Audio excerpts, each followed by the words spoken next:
Hey everybody, welcome to the Fan Perspective. I'm your host Nathan Lyle, here to present you my nominations for the Fan Awards, this category, Defensive Player of the Year. And for me, I based it on a few criteria. One, the stats, blocks, rebounds, steals, those are important. You don't necessarily have to pad the stat sheet to be a top contender. It does help if you have the numbers to back it up. Number two, because it helps greatly if your overall team has good defense. Because that usually means that your presence helps their overall performance, because it's kind of hard to be a defensive standout on a team that's allowing like 108 points a game. That's just my own personal opinion. Of a truly great defensive player makes other people around them better, because your presence alone makes it easier for them to do their jobs, because then you're not having to double and triple team every single time. And of course, most importantly, it's just your presence on the floor. Does it affect the way that teams attack on offense? So, with all of that in mind, here are my nominees for the Fan Awards. And I'm going to say, first and foremost, these are not any official awards. There's no trophy or anything else. This is just me saying who I think deserves to win this. And if you disagree with me, feel free to disagree with me. Feel free to tell me why you disagree with me. I love arguing. I mean, these awards are not official yet, and I'm not naming a winner right now anyways. I'm just saying these are people who I feel deserve to be nominated for it. So now that we've gotten all that out of the way, the first nominee for Defensive Player of the Year, Sylvia Fowles. She is quite possibly the best post player in the league. Not necessarily an explosive playmaker, but her constant presence is one of the reasons her team has won so many games.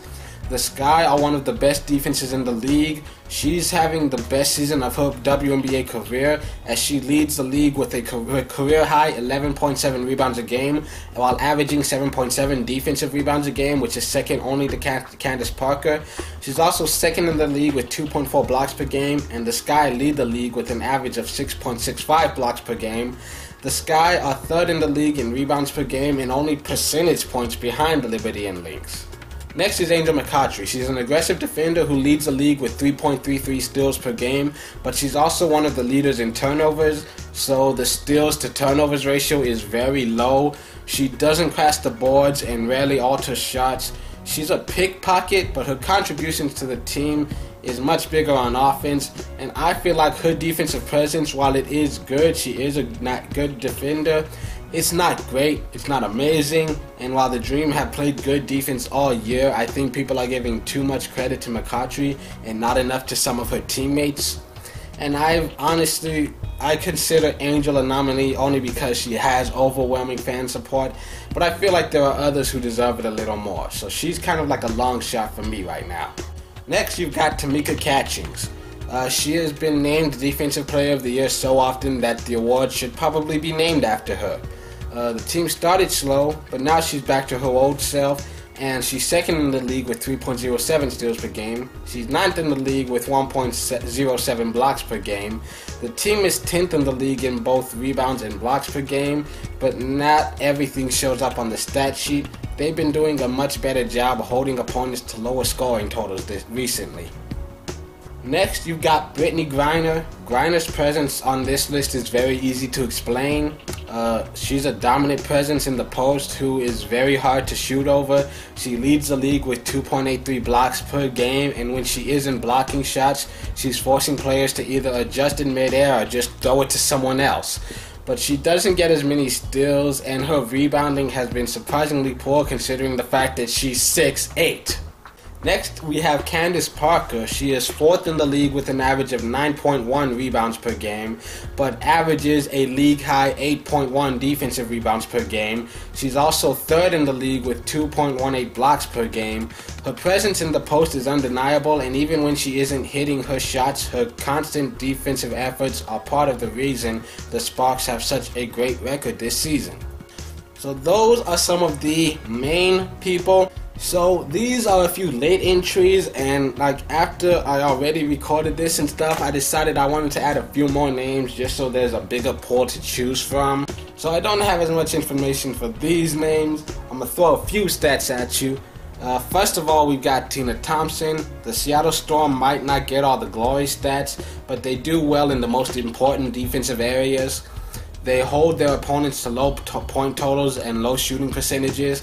The veteran leadership of Tina should not be overlooked, and her constant presence definitely helps their defense dominate. And a few other names that I'm throwing into the pot just because I can: Erica D'Souza, Rebecca Brunson, and Jana Pell. They are 5th, 6th, and 7th in the league respectively in both rebounds per game and defensive rebounds per game. D'Souza is also 5th in the league in blocks per game. I mentioned their names mostly because I haven't been paying as much attention to them as individual players, but I know that they do have a presence on their team. Brunson, she's gotten a few big double-doubles this year. Jane, she's always been the leading rebounder for her team, which is a big role to fill because that used to be what Sophia Young did. She's out for the year, so there's more pressure falling on her to be a presence in that post. And you've got Rebecca, the leading rebounder from the Lynx. The Lynx are not a big team. There are a lot of really tall players in the league now, so grabbing rebounds becomes more about being aggressive and having to fight for it.